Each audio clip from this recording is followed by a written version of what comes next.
62 anyos nga lalaki gibugno o gipaak sa binuhi niya unggoy sa barangay Vito, lungsod sa Minglanilla. Sa aron nato ang detalye pinagi sa akong report.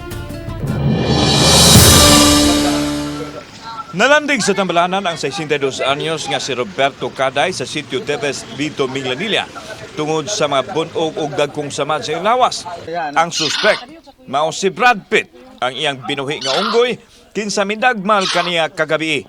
Suma siyang asawang si Gualberta nga dihang nakabuhi ang unggoy.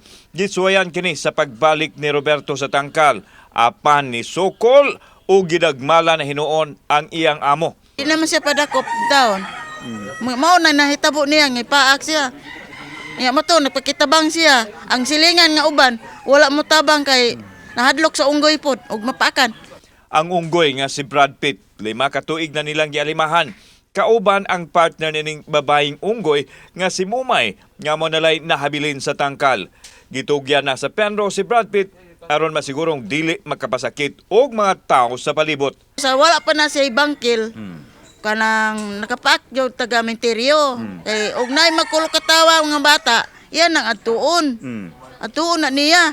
Samtang gipasabot sa eksperto sa mga hayop, si Dr. Jessica Maribuhok nga kinaiya na gyud sa unggoy ang agresibo ug moatake sa mga tao sa iyang palibot bisan pa og suod niya kini.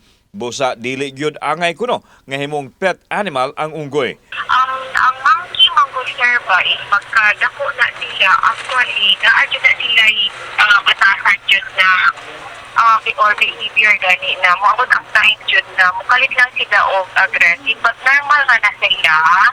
Samtang naabtan sa GMA Regional TV, si Minglanilla Mayor Rajiv Inad nga mibisita sa Pinoy-anan sa mga kaday ug misaad kini og ayuda.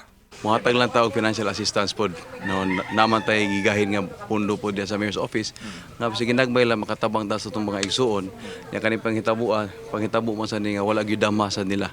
Doon na usab siya awhag sa mga Minglanilliahanon. Sa atong mga igsuon no sa Minglanilla mahilig magita og mahigugmaon mata sa mga hayop pero naay mga domesticated animals nga moy angay na lang ipet sa balay.